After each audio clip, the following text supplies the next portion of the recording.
اب آ رہی دوسری چیز، قتال فی سبیل اللہ، جو بڑا سخت امتحان تھا مادی اعتبار سے۔ اطاعت رسول جو ہے وہ زیادہ تر ایک نفسیاتی ایک مرحلہ تھا، نفسیاتی الجھن تھی، لیکن یہ تو ظاہر بات ہے کہ خالص محسوس شے، مادی شے، جان کا خطرہ، مال کا خطرہ۔ یا ایھا الذین آمنوا خذوا حذرکم، اے اہل ایمان اپنے تحفظ کا سامان لے لیا، اپنے ہتھیار لے لیا کرو۔ فانفروا ثبات او انفروا جمیعا،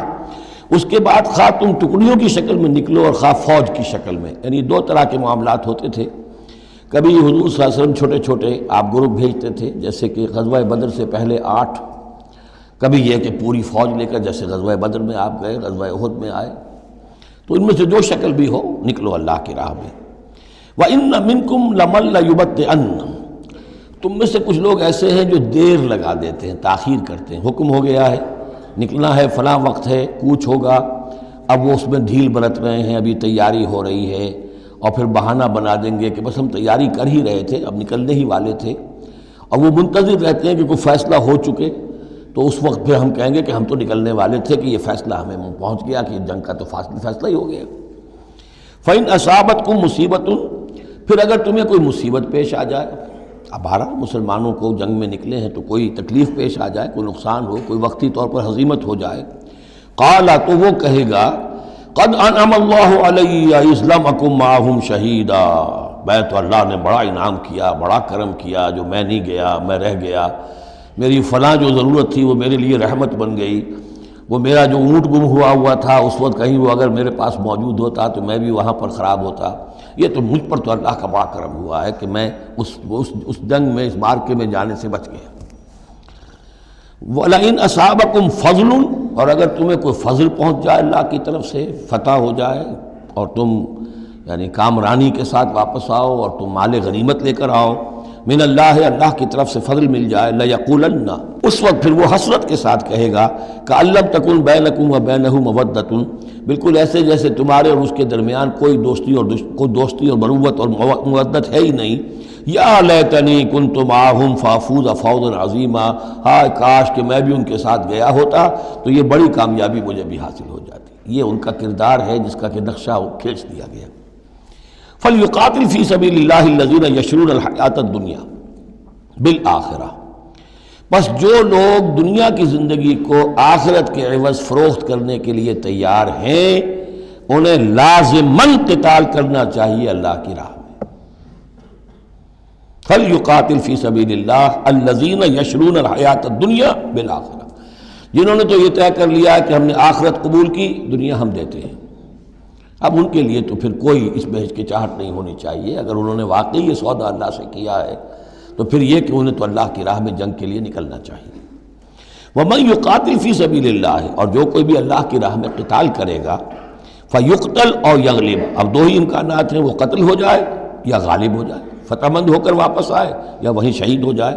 فَسَوْفَ نُؤْتِيهِ أَجْرًا عَظِيمًا، دونوں حالتوں میں ہم انہیں بہت بڑا اجر عطا فرمائیں گے۔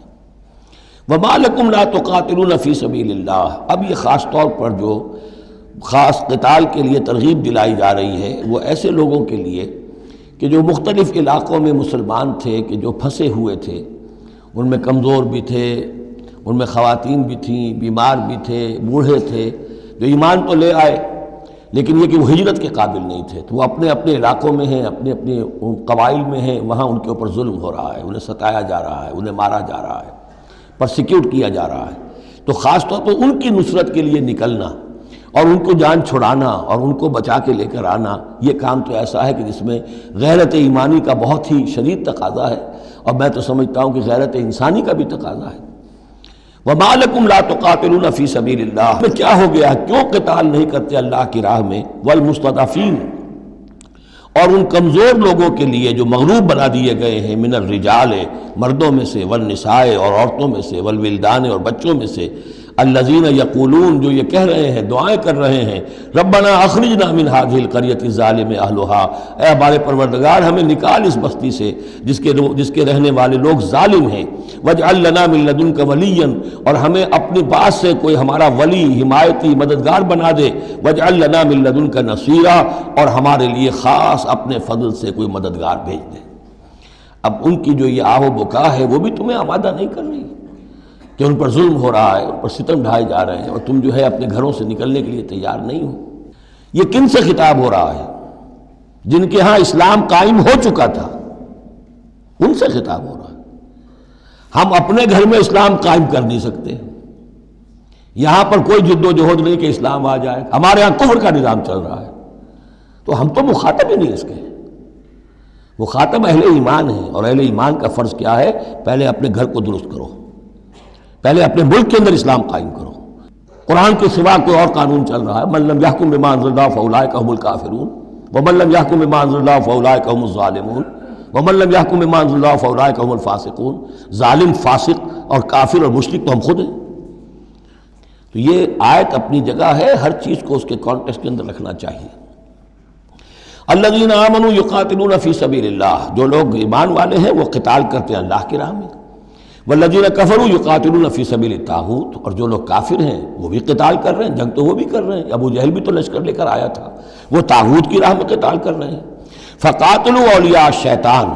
تو قتال کرو، جنگ کرو شیطان کی ساتھیوں سے، شیطان کے حمایتیوں سے، حزب الشیطان سے۔ ان کید الشیطان کان ضعیفا، یقیناً شیطان کی چال بڑی کمزور ہے، دکھائی دیتی ہے بڑی زوردار، بڑی باروب، لیکن یہ کہ اگر مرد مومن کھڑے ہو جائیں تو پھر اس کے اندر معلوم ہو جاتا ہے کہ پھس پھسی چال ہے۔